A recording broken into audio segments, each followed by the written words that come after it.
Hello, welcome to Miniature Realms. My name's Stuart. Time for one last video before Christmas.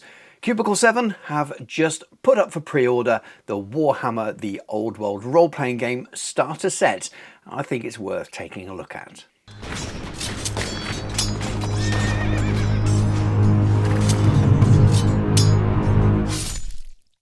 Miniature Realms is proudly sponsored by Counter-Attack Bases. They stock a wide range of counters, gaming aids and movement trays for multiple game systems and offer custom items to suit your club, your event or even your podcast or YouTube channel. Check out the link in the video description. The Warhammer The Old World role-playing game has already launched, or soft launch, shall we say. They went up to a pre-order a fair few months ago, and when you pre-order from Cubicle 7, right away you get access to the digital files. You're waiting for your physical books to arrive, but you've got access to your digital files. And if you want to just purchase digital, you can do that as well. So the game is out there, the game is released, but people just don't have their hands on physical copies unless they've gone and printed it themselves. And I reviewed both the Player's Guide and the Games Master's Guide when they came out a few months ago, and I'll pop links to those here now so you can go away and watch those reviews, because some of the things I touch on in this video you might want to reference about what the game is. Some of your questions might be, how does the game work? What's different from the standard WFRP? Those kind of questions. I'm not really going to cover it too much in this, so go and check out those reviews as well, and that will answer most of those questions. If you watch those reviews, you'll know that I'm really excited about this game. I love WFRP and played it many years ago. I haven't role-played for a long time, but I love my tabletop wargaming. And the books that Cubicle 7 make and the previous publishers of WFRP are a brilliant extra resource if you are a narrative-leaning wargamer and you love that extra depth with your games of Warhammer The Old World. And there's absolutely no difference at all with what's already been produced. I think they're fantastic. It really adds to the depth of the game. And I'm hopeful that these new releases will do more of that, and at least expand the game, expand the world. Because we're in a new time period. The Warhammer world is slightly different. And sometimes it's hard to get your head around what's changed and what the feel of the world is, even though it hasn't really changed in many ways all that much. Essentially, we have two new products that have gone up for pre-order today, and I've just pre-ordered them and I've got my digital files to give you my first impressions, and that's what this video is going to be about, first impressions, and I'll cover the reasons for that more as we go into what's in the boxes. Here we are at the Cubicle 7 website and the Warhammer The Old World section. It's in a different game to WFRP, uses a different set of rules so they can exist side by side. Again, if you want more information on that, go and check those proper deep reviews out. That's not the focus on this video. Now, this came a little bit out of the blue, that it went up for pre-order. Email into my inbox to say that it is now available. There's no other pictures really other than these two bits. There's nothing of the contents, which is a bit of a surprise. So maybe they were trying to get this out quickly before Christmas up for pre-order, before they had a chance to do all of those other spreads to really hook you in. So it's hard to see what you're going to get in your starter box unless you go and read the description. And it talks about all the things you get in it. So basically everything that you need to play. So you'll get full color maps, tokens and dice. You'll get a sort of a booklet on Talagaad itself. You'll have a campaign in there and some ready-made adventurers and characters to play it all in the box. Now, most of that is digital. Haven't got any dice, unsurprisingly they're not available digital. Then we have the GM screen, and again I don't think they're really doing themselves a service here with what you get in the set. It's not just £28 for a fold out card screen. That is double-sided. On the other side are reference charts and things that the GM might need, but there is also a 32-page booklet with that as well, with extra tools for your GMs and things. And obviously I've skimmed and read through some of this with my digital copies, which I will show you a little bit in a moment. But these look pretty good if you are a fan of Warhammer The Old World and you really want to get started in this game. As I said in my previous reviews, I was really impressed with both the Player's Guide and the Games Master's Guide, that it set it out in a way and explained the game to me that I felt pretty confident I could go away and give it a go. But I'm also excited for another reason. I was hoping for more depth. Something I did feel was missing from those two core books, and quite rightly so, that you wouldn't expect them to be in there, was real detail around Talagaad, which is the place where the game is set to start with. I felt that we needed to know more about it. Needed more maps, and more maps have come out recently, more about the town itself that gives you details in order to run games there. I've got a great imagination, and I could make up something that was Warhammer Fantasy generic, very much based on WFRP ideas, based on the Fantasy Battle war games that I play. But I wanted a really good understanding of the way the world is, especially the Empire, in this period of the 2270s, 2280s, leading up to the Great War against Chaos. And I know a lot of things haven't changed, and I've got a good idea, I think. But it's really nice to see stuff in print written by someone else that becomes canon now for Warhammer. So let's start with what I assume will be the A4 flyer type thing that's in this box. I think it's a A4 size. I'm going to assume it's A4 size. You've got the read it first leaflet, tells you in a few paragraphs about the world of Legend, how do you play, what you need to do, maybe pick up other books, etc. But essentially it also shows what you've got in a starter. So you've got the Hand That Feeds Adventure book, which is a whole campaign. You've got the Talagaad Town Guide, which I am very excited about. 6 character sheets, dice, maps, reference sheets, and tokens. Now, the digital set includes this area map of Talabheim, which I'm assuming there will be a paper version for that as well. And I think that's the same as the map that's already been around. And then there's also this second map, a map of Talagaad itself, which is all labelled up with the different areas. You've got the docks, the Market Bund, the Rose, the Flusdreck, the Cold Side, and then beyond the walls. And I love this. I've already spent hours just zooming in and having a really close look at this map. And again, I think there's a unlabelled up version of this now that comes with the updated either players or GM's guide. I'm not sure which one, but when I downloaded the updated versions the other day, and I got a copy of this file as well. So let's start very briefly with the campaign that's in this starter set, the Hand That Feeds. And the reason I'm starting with this is because I'm going to barely delve into it at all, because I don't want to spoil it. We have a lovely front cover and artwork. It's very, very cool. And then one of my favourite parts on the inside there is to see my friend Jordan Sorcery's name as a credit as one of the 2 main writers on it, which is really, really exciting, really, really cool. And I'm really sorry to Jordan that I'm not going to give a really full detailed review of this book. But as you see, as you scroll through the first couple of pages, you have the stop reading now words there. And that's really important. If you are going to be a player of this campaign, you don't want to read it because it'll just spoil the campaign for you. So I am not going to share any more of this campaign. This isn't that kind of review. This is a generally a spoiler-free review. You'll see some images, some of the other pages, the characters and things. But in terms of the actual campaign, I'm not going to spoil it at all, because there'll be lots of people that have not seen this and be waiting for the physical copies. They won't go anywhere near digital. The last thing you want is some idiot on YouTube spoiling the campaign for them. So I will stop there. I've skim read it because I'm going to try and run it rather than be a player for it, and it's good. It looks fun. It's a great way of getting into the game, I hope, but I haven't tried it. But I'm really happy with what's there, and that's all I can do in terms of review without spoiling it for you. There's some other fun resources for you as well. There's a reference sheet, so you don't have to scroll to all the tables in the back of the main book. That's really handy. I think that's what might be on the back of the Games Master's screen as well. So a lot of that will be repeated or so you don't necessarily need both. But as we come onto the Games Master screen later on in this little overview, there are other cool reasons for buying that. But you get those. You even get a digital version of all the counters that you're going to get in the box. So you get an idea. They're obviously going to be some kind of cardstock, I imagine. Again, we'll have to wait and see when they actually arrive, and it's Q2 for the physical copies of this, so Q2 2026. But again, really nice to have it all there. If you want to crack on straight away, you can get this as a digital version and literally have everything you need. You also get ready-made characters, which is something that's, again, that's not new to starter sets. You have it in D&D starter sets and things as well.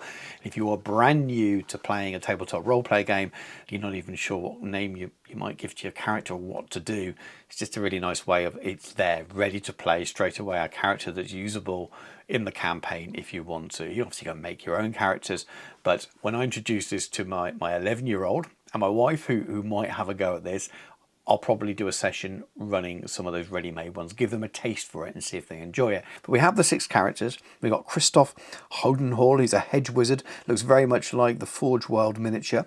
I don't know which inspired which, but I think there's got to be some kind of connection there.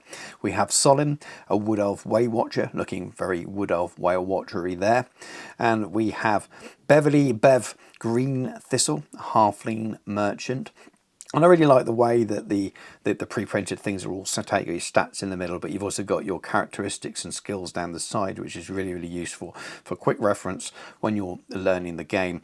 And just even got the connections and your relationships with your contacts on there. That's something very much to do with this edition of the game. Again, I refer you to those initial reviews. We have Sergeant Frederick Klauser, a Human Empire soldier. And then we also have Thorego Tholstotter, a dwarf engineer as well, which is really, really cool. And then last but not least, we have Julien de Baron, a Bretonian knight exile. And again, really, really fun stuff. If you don't like those characters, and some people won't, I know there will be comments just because there's a female Bretonian there. If you don't like them, you don't have to have them in your games. You do what you want in your own little playing group. Nothing to get angry about at all there. But I think it's cool. They're set out for people who want to play the game for the first time. They're there if you like them. If you want to make your own characters or change them, change their gender if you want to, or whatever it happens to be, you can go away and do that. Next up, in many ways, is my favourite part of the starter set, and I think that it's something that even people who aren't looking to play role-play games but really like lore and background to do with Warhammer and Warhammer the Old World for their narrative campaigns on the tabletop war game, this is where you start getting that inner depth that you might be looking for, that we had for years and years with Warhammer Fantasy, because it was built upon multiple editions of the tabletop war game and multiple editions of the tabletop role-play game, and loads of novels and all the rest that built up this lore and this narrative and the characters, and you had a feel, you can imagine pretty much every town and city and know what they would be like. And I think a lot of people just imagine the old world is very much like it was before, and I think that's probably true for 99% of it, but there are some subtle differences. It is nice that every time we get a little bit more information about it, and that we can get a fuller picture of what the world is like now. And this is what this is. Talagaad Town Guide, a record of Talabheim's most notorious port town. In many ways, this, to me, is like the supplements that you can purchase from the C7 for WFRP. You get the guides, the players guides, the town guides, the city guides, and this feels like a slightly slimmer version of that. When I say slim, it's still about 65 pages, and that's within this starter set that already has that whole campaign and all the other stuff in it as well. So you're getting quite a lot for your money, in my opinion. But you can see from the contents there, you have Talagaad contacts, and contacts are important in the way the game works. Docks, the Market Bund, the Rose, the Flustrek, the Cold Side, Beyond the Walls, and then allies and antagonists as well. So all those areas that we saw on the map earlier on, with some extra characters that you may need within your adventures. And as you'll see from these first few pages, this is a Warhammer Fantasy lore lover's dream. We have a nice introduction and a timeline. Timelines are always fun, dating right back to the founding of the town in 40 IC. So again, it just provides extra context and depth and realism if you like to imagine such things. And you'll see here the timeline ends at 2275 with the Market Bund massacre. So it gives you an idea of where the storyline is and where you may go within your own games. I'm not going to spoil all 65 pages of this book, but I want to give you a little bit of a feel for what's there and how it's laid out. And you can see to start with what the contacts pages are like. So they are a character. It tells you a little bit about them and how you may use them in the games. That's up to you, obviously. So you've got Jamie de Sabatan there, who's a vagabond, and then there's a wood elf there, and there's a dwarf, and there are plenty more. This is just a selection of certain pages that I'm showing to you. And then we have the areas that we've seen on the map. So if we start with the docks, and you have a nice write-up of the docks and lots of narrative around it, and then you'll get lots of smaller areas focused on that locale. So we've got the Cursed Alley here as the example. Tells you that its status, its assets, and its contacts you might meet there. Again, a lovely bit of a description around it, and that's very similar for multiple of those in each of the larger locales, and you get the same again for the bigger locale. So Market Bund, Again, craftsman warehouses, the empty vessel, there are plenty more as well. So you get the idea that you can use these as a bit of a guide to your town. The Rose and the same thing again, and the Flustreck and the same thing again, the cold side, and you guessed it, the same thing again, more sort of focused in on those. So you got Anchorage Shipyard, for example, here. And then you get some locales outside of Talagaad itself. So beyond the walls, this is just a header page now. There's lots more of the kind of stuff we've already seen that focus on settlements or areas or characters that are just outside of Talagaad itself. Now, as we move towards the end of the book, we have allies and antagonists. And as you can see for the example here, there's 2 ready-made characters for your characters to maybe meet in an adventure. There for you, so you don't have to come up with yourself as a games master. You can change their names, maybe play around with things, but they are ready-made, ready to game, and it's just really, really handy if you want to get on and play, and one of these descriptions meets the kind of person, the kind of character that you want to include in your games. And as we move a little bit towards the end, we have an appendix as well, which is really, really useful. Talks to you about the different kinds of contacts or locations and places, and there's even stats and things as well. Before I let you go, let's just touch on that Games Master's screen, because I think this is pretty cool as well. I nearly didn't purchase it, partly because, again, I don't think they've done the best job right now of marketing what's in there. You have to scroll down and really sort of drill into the descriptions to find out that there's more to it. And it wasn't until I purchased it and looked at the digital version of what I got that I realized how much was there and how much extra use it is. So listen up, I think it's pretty cool. So obviously you get the digital version of that card screen, which you're probably not going to print off and use as a card screen. Maybe you will, maybe you won't, maybe you'll just wait for the thing. That's useful. It contains the reference stuff to hold up in front of you. I think if you purchase it for that reason, then great. You do get the reference sheets and the starter set as well. But I think what's more important and more useful is the resource pack booklet that comes with it. And I think that's really, really good. So I think the 2 things together become pretty good value if you're really all in and you want to play these games and want to start afresh. Then that Games Master screen becomes useful. It will to me when I start playing games at home, because I don't remember anything ever. So having a screen with it all there will be perfect for me. But this book is great as well. And you can see from the contents, you've got some new Grim portents, which is really important to how the game works. And again, I'm not going to discuss that here now. Go and check those initial reviews and even my interviews with Dom and Padraig from C7 before the game launched, that they really explain that this is the hook and how this game works. But then you have the Streets of Talagaad. So common sights and sounds, festivals, spring, summer, winter, etc., etc. Some NPC expectations and needs, loot and trinkets, and then villages of Talabheim. So if you want to expand beyond Talagaad, you can. So you've got all these different places and villages, and they are brilliant. And this does more than I think what it says on the tin in terms of it being a GM screen. This is almost an expanded Talagaad guide or Talabheim clan guide, which maybe could have been part of that Talagaad guide and put out as a separate book, and maybe it was at some point. I don't know, I'm just guessing here, but you could have put the extra roleplay content that's in this book, this 31-page book, and added that to the Talagaad guide and turned it into a bigger separate hardback book, and maybe not even had it on the starter set. So I think it's great for that.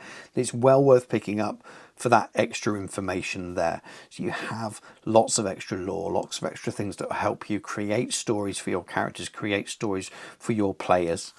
Regardless of where it is anyway, I think that's really nice that adds some extra depth or potential depth to your games, and it's really cool that it gives that sort of wider area outside of Talagaad itself, and you get a little bit of Talabheim land there. And it was a real surprise to see that in with the Games Master screen, which I honestly thought was just a tool to help you with your running your games with a card screen, so to speak. And maybe it is a little bit strange that it's not with the Talagaad town guide. It would have gone really nicely together.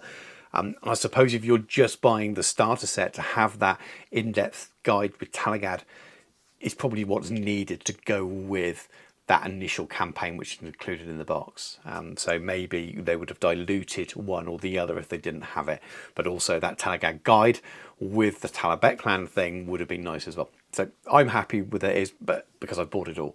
Not everyone's going to have the money to maybe buy each section, so they might be missing little parts. So hopefully the stuff about Talagaad that's in with that GM screen will maybe be reproduced somewhere else, so that people who don't want that screen can get hold of that as well, because it is just a couple of nice extra chapters there, I suppose, to give you some extra information and depth with the lore of the locale that we're playing in at the moment.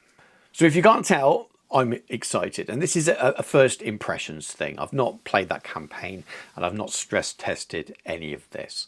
I'm looking at it through a lens of a new player coming back, and I think if you're new coming to role-play gaming or new coming to the old world and really want to give this game a go, then both of those are really solid things to purchase, especially to add to your game master's guide and your player's guide. You really have everything you need to start getting quite in depth about playing games within the old world. Yes, it's Talagaad and Talabheim, and there will be some subtle changes with other places, but this is the way role play games work, especially from C7 and work with WFRP before that.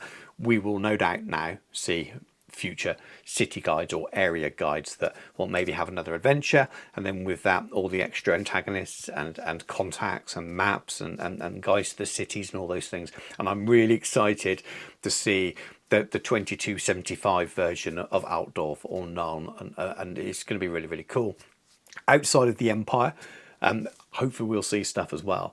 So I think you can lean into the way that the world was in the 2500s, that not that much has changed. It's just that the chaos threat is different at this point. In the war game, we're seeing chaos invasions. At this point in the roleplay game, it's just before that's happened. So these towns aren't yet being invaded by Friedel's forces, but it gives you an idea of what the world is like as normal. There are different kind of threats. Chaos is there in the background a little bit more. Still exists, everything still exists, but people are less aware of it because it's been a long time since anything really big and bad has happened in that way. So their problems are a little bit more normalized. So it's up to the games master and the players how much they want to bring that in, and you can do what you want with these games. So I really can't wait to see where this game goes. I think it gives you a really nice, solid starting point now. Well, thank you very much for watching. I hope you found that useful one way or another. And again, if you're experienced roleplay gamer, you might pick up on things that's different from me. It's like I said, it's a bit of a first impressions overview. If you have questions around this, then do look at my initial reviews of the player's guide and then the games master's guide, because a lot of those will be answered in there, though I'm happy to try and answer in the comments as much as possible.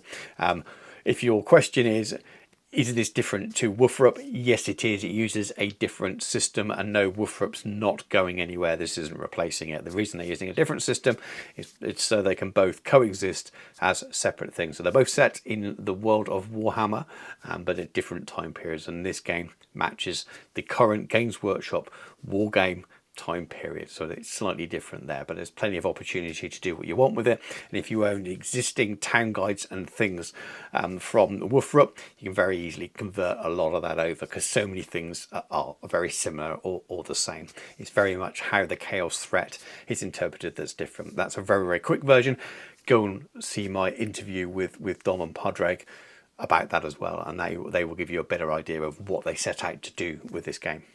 And if you're a tabletop and wargame player and you want that little bit of extra flavour, and you can afford it and you want to buy these extra things to treat yourself to it, even if you might not roleplay a game, then there's probably more in this starter set than there is in the other books, in terms of giving you some extra lore, because there's obviously lots of rules and stuff you may not use. But if you, someone like me who used to pick up digital versions of the WFRP books, even though I wasn't playing roleplay, just because I love the extra Warhammer lore and feel and looking about the towns and the maps and stuff, then this stuff is for you as well. You'll love it, but it's up to you whether you want to spend that money on something that you may not play the game for. I will continue to cover this game in between all the other stuff that I do on the channel. As soon as this went up for pre-order, I pre-ordered it and I brought out this video. I didn't get any early access this time to it. And I know I keep promising in these videos that Dom and Padraig were going to come back on and have a bit of an interview talking about how the game is going, but also talk about how to use the roleplay game in connection with the war game. I'm trying to make that happen. I had to cancel one back in September, and then they couldn't make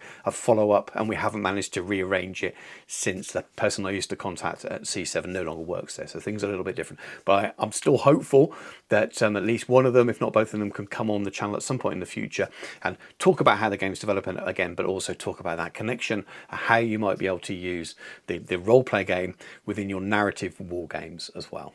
If you'd like to support me in the channel, please do check out all the links in the video description. The most important one is my Patreon. It's the very best way of supporting me to keep making videos like this. And also check out the channel sponsor, Counterattack Bases. But thank you very much for watching. Take care, and I'll catch you soon. And Merry Christmas.